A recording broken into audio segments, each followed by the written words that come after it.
তোমাকে আমি স্মৃতি বানাতে চাইনি, তোমার সাথে আমি ভবিষ্যৎ দেখেছিলাম, আমার বর্তমানে চেয়েছিলাম, কিন্তু সেটা তো আর হয়নি। তাই ভেবে কোনো লাভ নেই, সুস্থ হওয়ার চেষ্টা করো। তোমার কি মনে হয় বলো তো? আমার ইচ্ছে করে না এই পৃথিবী থেকে চলে যেতে। কার ইচ্ছে করে বলো তো? উপায় কি? মনের জোর, মনের জোর রাখো।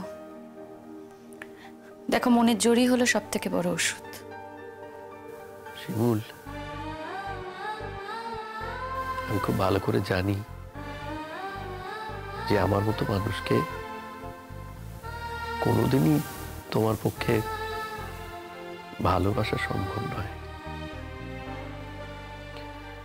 কিন্তু একটা জিনিস জানতে ইচ্ছে করছে, তুমি কি আমাকে এখনো আগের মতোই ঘেন্না করো?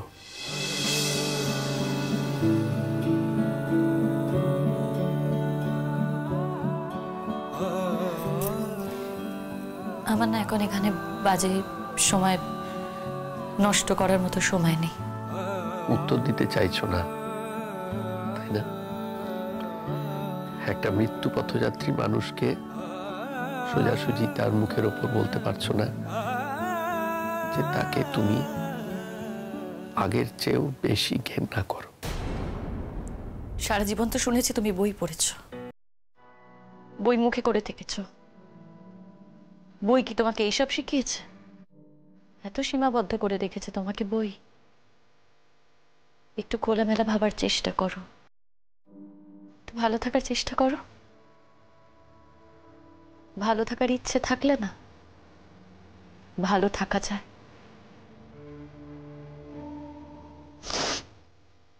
আমি আসছি। শিমুল,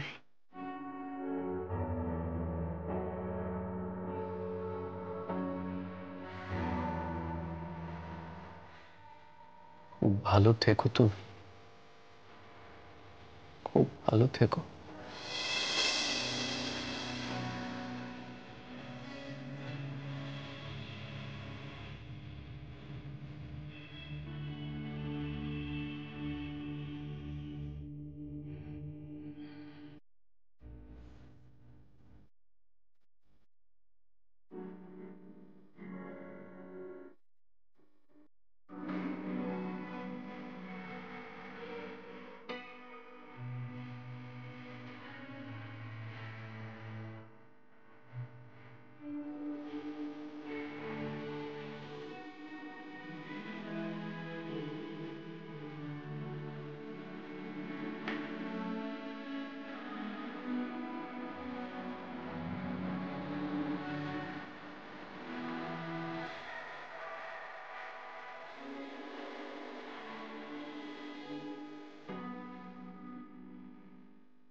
দেখো, তোমাদের সবাইকে আমি ডেকেছি একটাই কারণে। একটা সময় তোমরা সবাই আমার পাশে ছিলে। আমি একটা সিদ্ধান্ত নিয়েছি, সেটাই তোমাদের সবাইকে আমি জানাতে চাই। বলিও কি কথা? হ্যাঁ বৌমা, ও বৌমা, তুমি এভাবে সবাইকে ডাকলে কি সিদ্ধান্ত গো? কোনো খারাপ কিছু নয় তো? আচ্ছা মা, আমি কি সবসময় খারাপ কিছুই বলি বলো তো? বলছিলাম কি, আমার খুব চিন্তাও হচ্ছে। তুই বল না রে, কেন দেরিতে গেছিস? সবাইকে বুকে ভেতরটা কেমন দপা দপা করছে, তাহলে বল। পুতুল দিয়ে এত চিন্তা করার কিচ্ছু নেই। কি হয়েছে শিমুল, বল না। শিমুল, নিজের জীবনে নিজের টেনশন নিয়ে খুবই ঘেঁটে আছি শিমুল, আর তুই আমাদের টেনশন বাড়াস না। হ্যাঁ শিমুল, अब बता भी दो ना, और इंतजार হচ্ছে না। আমি তো তখন থেকে বলার চেষ্টাই করছি, তোমরাই তো কেউ আমাকে বলতে দিচ্ছ না। বৌমা যা বলবে ভালোর জন্যই বলবে। এই বাড়িতে আসা পর্যন্ত বৌমা কোনোদিন কারুর খারাপ করেনি, খারাপ ভাবেনি। বড্ড লক্ষ্মীমন্ত মেয়ে বৌমা। এই বড়দা ভাই, তোর মুখ চোখ এরম লাগছে কেন রে? শুকিয়ে গেছে একদম। মুখ চোখ তো আমার এরকমই হয়ে গেছে রে, এই অসুস্থতার পরে। আমি আর ভালো হলাম কোথায়? না না, পড়া কিন্তু আগের থেকে অনেক বেটার আছে, যত্নে আছে তো। শিমুল তো ওর বেশ যত্নই নিচ্ছে, তাই না? সে কপাল কি আর আমাদের হবে গো, জানি না বাবা। অতীত তো জানো বাবা, শিমুল কি বলেছিল? সে বলেছিল যে আমার বাড়িতে সে নাকি ঘর ভাড়া করে থাকতে চায়। শোনো কথা, আমি কি সেটা পারি বলো দেখি? হ্যাঁ, আমি তো মরে গেলেও ওর কাছে ঘর ভাড়ার টাকা নিতে পারবো না। তাতে ও বলেছে আমায় যে আমি যদি ঘর ভাড়া না নিই তাইলে নাকি ও এ বাড়ি ছেড়ে চলে যাবে। ও কি কথা বলো তো? বৌমা যদি চলেও যায় তবু আমার কিছু করার নেই, কিন্তু আমার জীবন থাকতে আমি ওর কাছে ঘর ভাড়ার টাকা নিতে পারবো না। ওকে এ বাড়িতে থাকতে দিতে ওর ভাড়া হিসেবে পয়সা নিতে পারবো। তুমি চিন্তা করো না কাকিমা, তোমার বৌমা এই বাড়ি থেকে কোথাও যাবে না। তা বৌমা সেটা নিজের মুখেই বলুক না, এখন আবার কি বলার জন্য যেন সবাইকে একসাথে ডেকেছে, জানি না কি বলবে সে। ও দিদি, এত ভয় পাচ্ছ কেন? ভালো কথাও তো হতে পারে, শোনো না। আমারও মনে হয় শিমুল কোনো পজিটিভ কথাই বলবে। শিমুল, আমরা সবাই কিন্তু ওয়েট করছি, তাড়াতাড়ি বলে ফেলো। অন্তত অন্তত পরাগের কথা ভেবে তাড়াতাড়ি বলো। ওকে তো বেশিক্ষণ টেনশনে রাখা উচিত নয়, তাই না? আচ্ছা, আমি তো কাউকে টেনশন করতে বলিনি। কেউ যদি টেনশন করে সেখানে তো আমার কিছু করার নেই, তাই না তীর্থদা?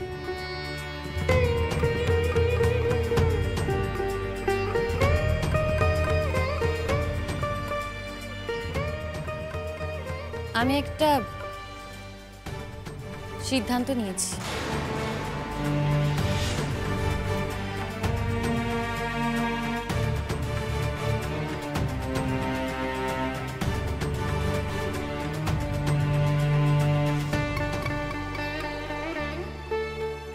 কি কি সিদ্ধান্ত গো মা?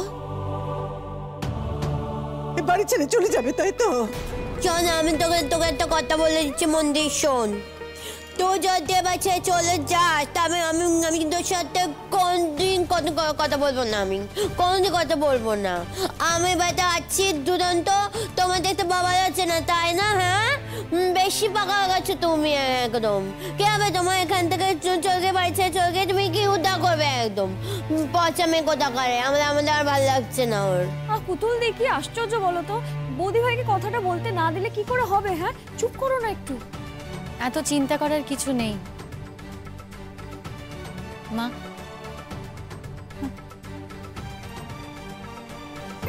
আমি একটা সিদ্ধান্ত নিয়েছি। কি সিদ্ধান্ত? এখন থেকে আমি এ বাড়িতেই থাকবো।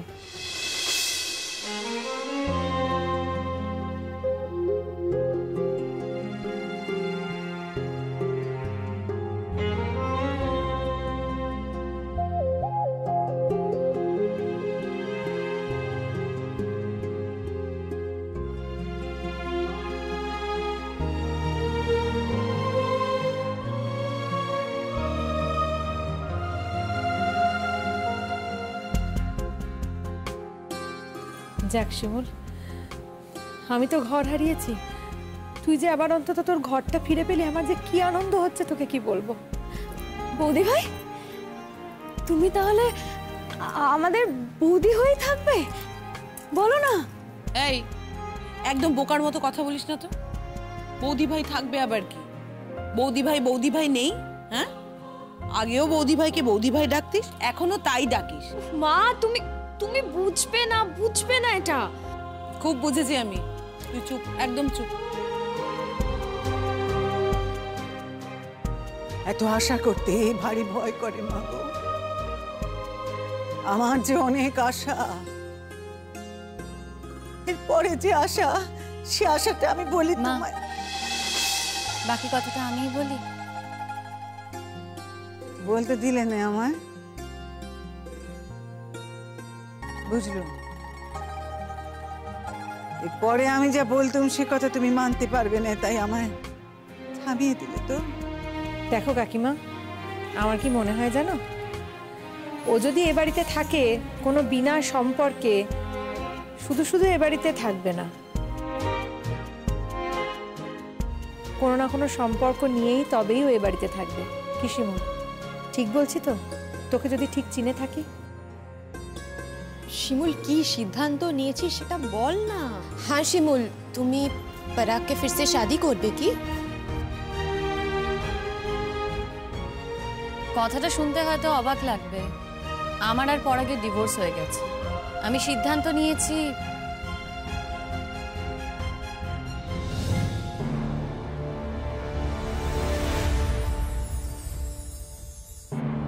আমাদের বিয়েটা আবার আমরা রিনিউ করব।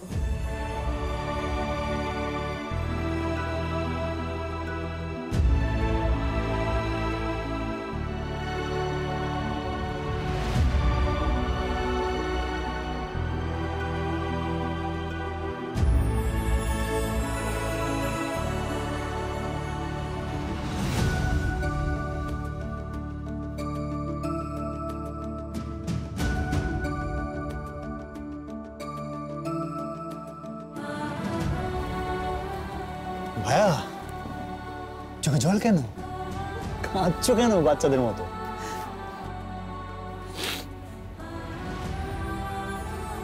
শিমুল যে আমাকে এতখানি দয়া করবে আমি কল্পনা করতে পারিনি গো। আমি কাউকে দয়া করিনি। দয়া যদি কেউ করে থাকে সেটা ঈশ্বর করেছেন। একজন মুমূর্ষ শয্যাশায়ী মানুষকে আমি এভাবে ফেলে রেখে কি করে চলে যাব?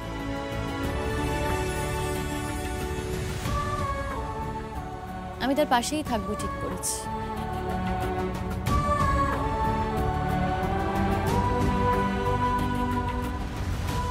হ্যাঁ, একটা সময় যখন ওর লড়াই করার জোর ছিল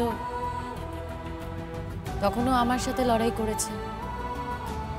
তখন আমি ওর পাশে থাকিনি, আমি চলে গিয়েছিলাম। কিন্তু এখন তো ওরা লড়াই করার ক্ষমতা নেই।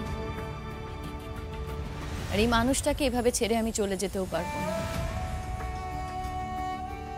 আর ও আমাকে অনেকবার অনুরোধ করেছে। এছাড়াও বাড়ির সকলে যখন চায় তখন আমি ঠিক করেছি যে আমি ওকে বিয়েটা করব।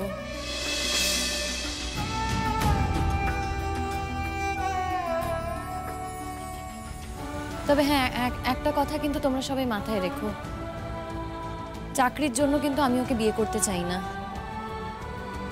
চাকরির আমার কোনো প্রয়োজন নেই, বরং দরকার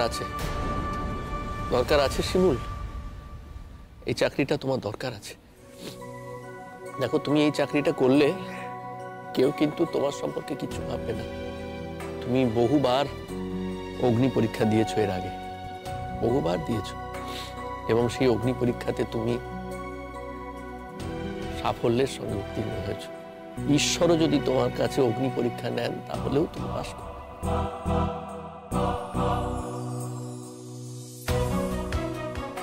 তোমার সম্পর্কে যদি এটা কেউ ভাবে যে তুমি শুধুমাত্র এই চাকরিটার জন্য এই বিয়েটা করছো, তাহলে সে ভুল ভাববে। অন্তত আমি এইভাবে ভাববো না, এবং আমার মাও কিন্তু এইভাবে ভাববে না, এটুকু নিশ্চিত। এই কথা কেন বলছো বৌমা? আমরা নিজেরাই তো তোমাকে কত সেধেছি চাকরিটা নেবার জন্য, তাই না? তাইলে এই কথা কেন বলছো? গ্রেট জব শিমুল। শিমুল, খুব ভালো সিদ্ধান্ত নিয়েছো, খুব গুরুত্বপূর্ণ সিদ্ধান্ত। তুমি যে এই পজিটিভ সিদ্ধান্তটা নিয়েছো তার জন্য আমি পার্সোনালি খুব খুশি হয়েছি। শোন, শিমুল বা কথা শোন, আমি তো বুদ্ধি সুদ্ধি না, আমি মুখোচুক মানুষ। মোটা কথা হলো এই যে আমাদের বাড়িতে তুই এখন সবসময় থাকবি আগে মতো, হ্যাঁ? আবার আমি তোকে সবসময় দেখতে পাবো, খুবই আমার আনন্দ হবে, হ্যাঁ? আবার তো তুই চাকরি বাকরি করবি, এই স্কুলে যাবি, কিন্তু বাবার বিষয় হলো যে তুই আবার স্কুলে গিয়ে ছাত্রছাত্রীদের বেশি বকাঝকা করিস না কিন্তু, ঠিক আছে? পুতুল দি, তুমি না পারো। কোথায় চাকরি করবো এখনো তারই ঠিক নেই। না না শিমুল, তুমি চিন্তা করো না, আমি কালকেই হেডমাস্টার মশাইকে সব কিছু জানাচ্ছি, আমি ওনাকে মেল করে দেবো। যেখানে যেখানে যা যা করতে হয় সমস্ত আমি করছি। এত তাড়াহুড়োর কিন্তু কিছু নেই। না শিমুল, তাড়াহুড়োর কিছু হয়তো নেই, কিন্তু তাড়াতাড়ি করে ফেলতে চাই আমি এগুলো। পরাগের না সব সময় ভয়, সব সময় আতঙ্ক গো। সে বুঝি আর বাঁচবে না, সে বুঝি আর বাঁচবে না। আর এই কথা শুনে শুনে আতঙ্কে আতঙ্কে আমার কি হয়েছে আজকাল, আমার না বুকের মধ্যে হাঁপ ধরে যায় জানিস ছোট। এইরকম চাপা ভয় নিয়ে মানুষ বাঁচতে পারে বলো? আমি তো পরাগকে ভালোই দেখছি, ও আগের থেকে অনেক ভালো আছে। পরাগ যে কেন অমূলক এই ভয়টা পাচ্ছে আমি তো বুঝতে পারছি না। তীর্থদা, আমি তো একরকম মরেই বেঁচে আছি গো। কি জানো তো, কেউ যদি এইভাবে দিনের পর দিন অসুস্থ হয়ে একটা জায়গাতে পড়ে থাকে না, আর এটাই মনে হয়।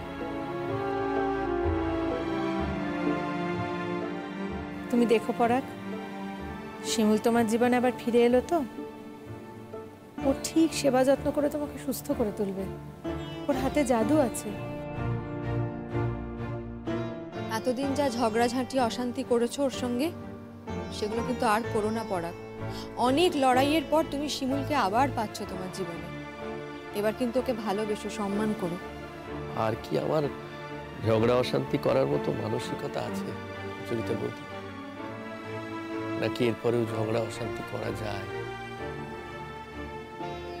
আমি আমার নিজের জীবন দিয়ে বুঝেছি তো। लेकिन पराग, তোমার ছোটা ভাই তো শুনলে আবার গুসা করবে, হ্যাঁ না? কি করবে? গুসা করবে? শোনো না বলু, বলু রাগলি কি হয়েছে? হ্যাঁ, ওর রাগের ভয় কে পায়? শোনো গো শীর্ষা, ও আগে মুরত থাকে তোর নিজের বউকে জেল থেকে ছাড়িয়ে আনুক, তারপরে ওর কথা শুনবো আমি। ওর রাগে আমার ভারী বয়েই গেল, কি এসে যায়, কিচ্ছু যায় না শুনে। সে রাগ করবে না। ও বৌমারা আবার আজকাল কি করছে জানো? আজকাল সেই সকাল হলেই বাড়ি থেকে উঠে বেরিয়ে যায়, আর সেই মাঝ রাত হলেই বাড়ি ফেরে। কিছু জিজ্ঞেস করলে কি বলে জানো? আজে বাজে কথা, আজে বাজে কথা বলতে থাকে। শুনি না তো, আমি মোটে শুনি না, আমি মোটে তার কথা শুনি। কে শুনবে তার কথা? আর আমি ঠিক করেছি জানো, ও যদি বেশি বাড়াবাড়ি করে না, আমি তাকে একদম এ বাড়িতে থাকতেই দেবো না, বাড়ি থেকে বার করে দেবো।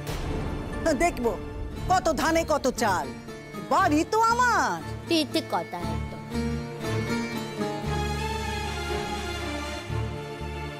আমার আর অশান্তি ভালো লাগে না, আমি আর অশান্তি চাই না। একজন মুমূর্ষ মানুষ যে বিছানায় শয্যাশায়ী, সে আমার কাছে ভিক্ষে চেয়েছে যে আমি যেন তাকে কিছুদিনের জন্য হলেও বিয়ে করি।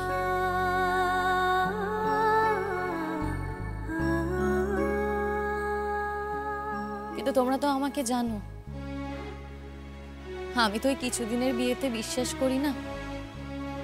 একদিন এই বাড়িতে এসেছিলাম সংসার করব বলে, কিন্তু তখন ওর আমাকে পছন্দ হয়নি, ও আমাকে বিশ্বাস করতে পারেনি।